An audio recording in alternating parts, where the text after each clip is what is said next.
Welcome to Jyotish with Marc Boney. Marc is an internationally renowned teacher, author, and practitioner of the ancient astrological science of India.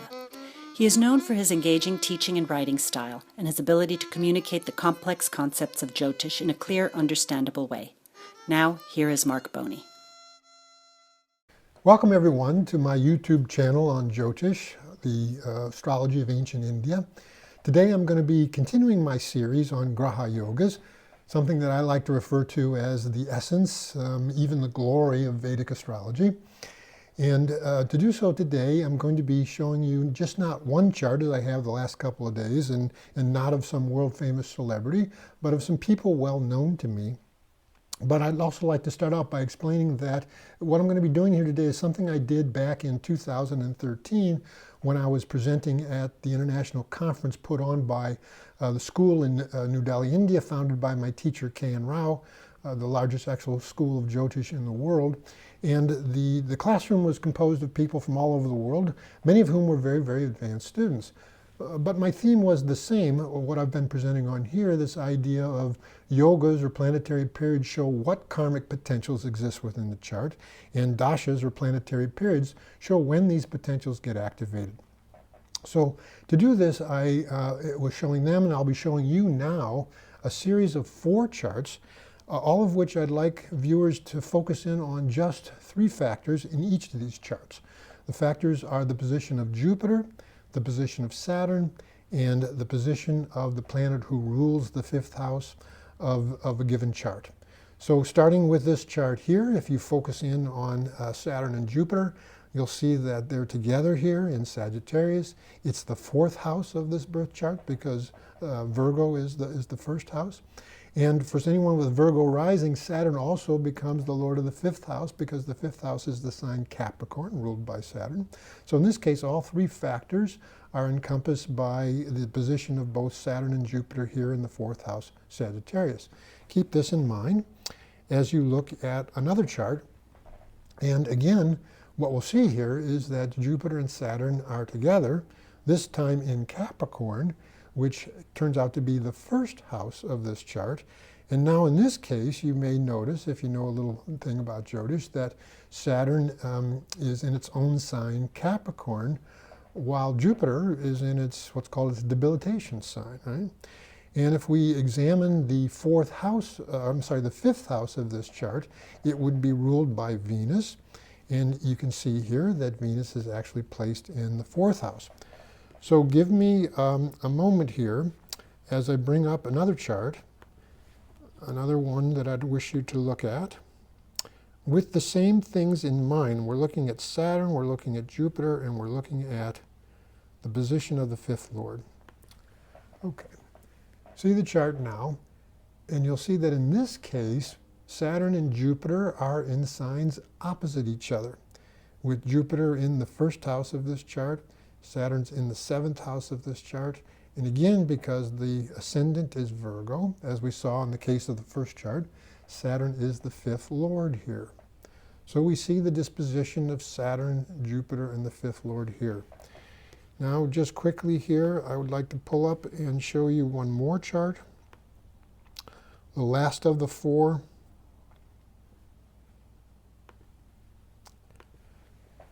And you're going to see some real similarity to what the chart you just saw previously, only in the reverse. In this case now, Saturn, the Lagna, the ascendant is again Virgo.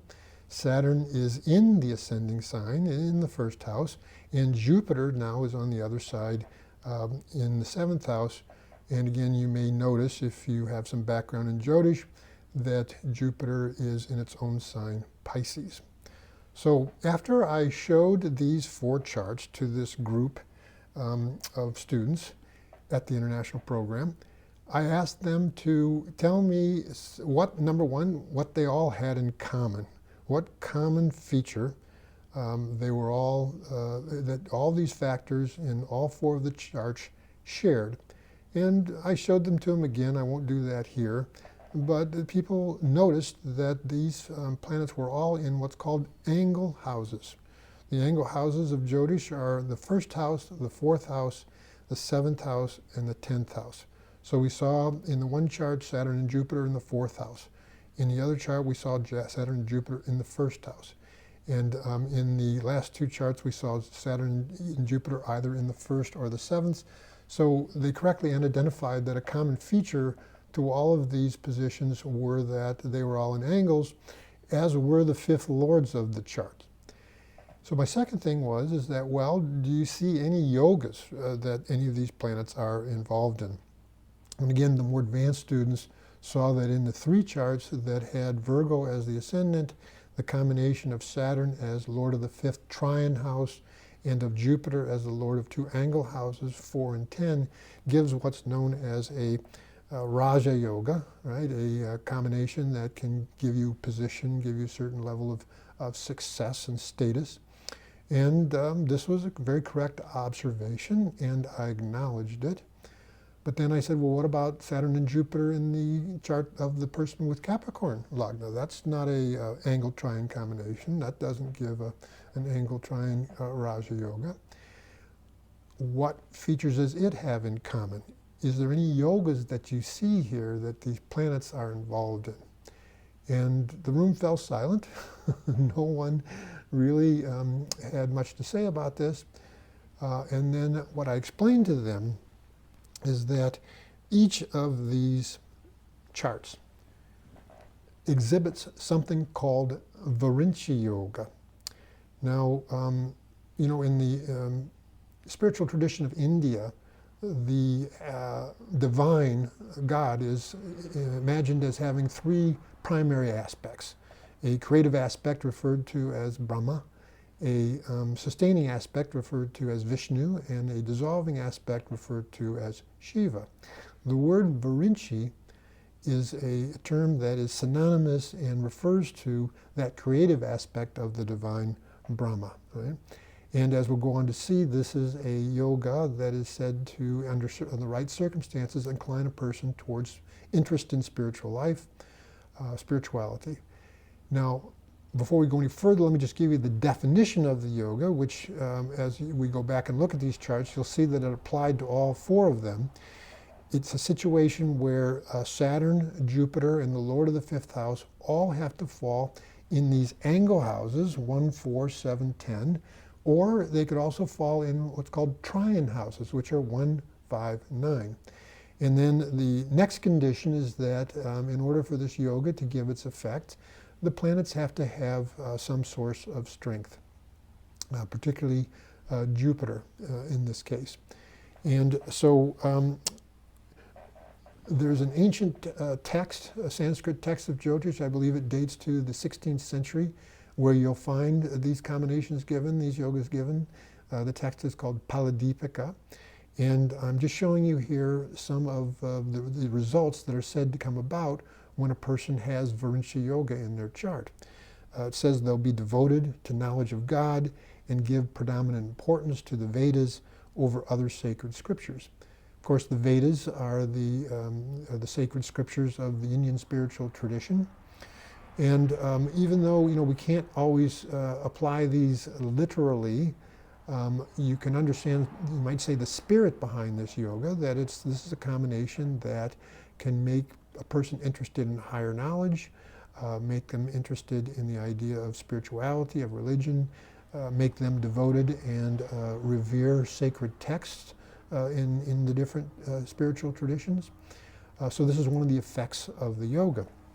So now I'm going to go back and we're going to look at these charts again in a little different light. So in this case we saw that the Saturn and Jupiter are together in Sagittarius, and now we see that Jupiter does have a source of strength. It's strong in its own sign. Right? And then if we look at another chart here, again we see Jupiter strong in its own sign. And I'm not really showing it here, but if you looked at the position of Saturn in this chart, in what's called the Navamsha chart, the most important subdivision, you'll see that it falls in its own sign Aquarius, which again now becomes a source of strength for Saturn, who's also the 5th Lord here. And then if I pull up one of the other charts that I was showing you here,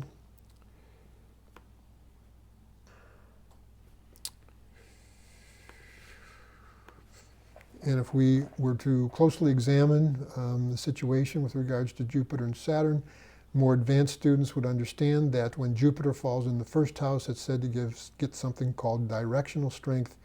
And if I showed you the degrees of Saturn here at the very late degrees of Pisces, people would understand that this is a position referred to as Vargotama.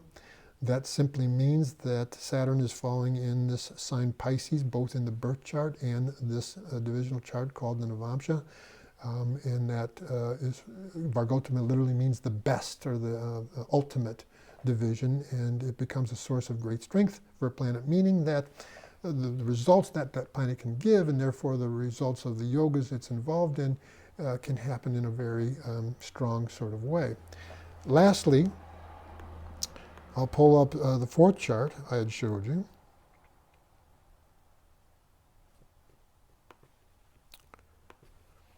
And now we see a condition where Saturn has a source of strength. It's strong in its own sign. And Jupiter is a bit of a paradox here, because I had just told you that when Jupiter falls in the first house, it's said to get directional strength. Here we see Jupiter, however, in the sign Capricorn, where it's said to be, quote, debilitated.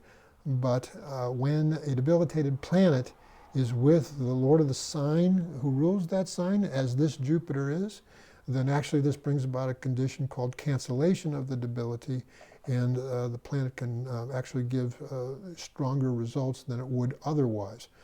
And now the third factor here, the fifth lord of this chart, I mentioned is Venus. It's falling in the fourth house, a position where it also gets directional strength. So my point is here is that in all four of these charts, you see that it qualifies for this definition of this yoga, this Varenchi yoga. And in each instance, planets involved have a good source of strength. And if you knew these people's lives and you knew these people as I do, you would know that those effects that I showed you that this yoga are said to give are very, very evident in their life. They're someone who, all of whom have been on a spiritual pathway. All four of them have adopted the spiritual tradition of India, the Sanatana Dharma, as their preferred spiritual orientation. And they give great reverence to the Vedas and the scriptures that have come from the Vedic tradition, such as the Bhagavad Gita. Three of the individuals are involved in what's known as a Vedanga, or a limb of the Veda, that limb actually being Jyotish. I'm showing you the charts of three people who have been deeply immersed in this subject. Our practitioners, our students, our teachers have authored things. So that's been a part of their life experience. And the other important thing that I want to be able to share with here is that this has all happened in their life in the periods of these planets that give this Varenchi yoga. Anyone who knows about the sequence of what's called the Vimshotri Dasha will know that the Jupiter period is 16 years, and then it's followed by the 19 years of Saturn. Those two periods run consecutively. And so in the lives of these people, they got these periods in their life, during their adulthood, their consecutive periods, which come out then to be, 25 years, such that this theme of a spiritual orientation and a particular type of spiritual orientation, and the interest in the reading of scriptures and the interest in God, in the divine, has been a dominant theme in the lives of all these people. And so my point to that group back in Delhi, back in 2013, is that if you didn't see this, if you didn't understand that these planets were involved in this yoga, then you would completely miss some of the major significance, some of the major theme that first the Jupiter period and then the Saturn period would bring. So this, again, is what I mean by yogas show what, dashas show when, and the importance of being able to identify and to qualify these yogas in a birth chart. So this is what I wanted to share with you today. I'll remind people that I'm beginning a series, a video subscription series on Graha yogas. This will be starting less than a week from now, Wednesday, June 15th. If you'd like to know more about the details of this program where I'll be teaching such things as what I've taught today, you can go to my website at www.marcboney.com. So until we're together again, namaste. Learn more at www.marcboney.com.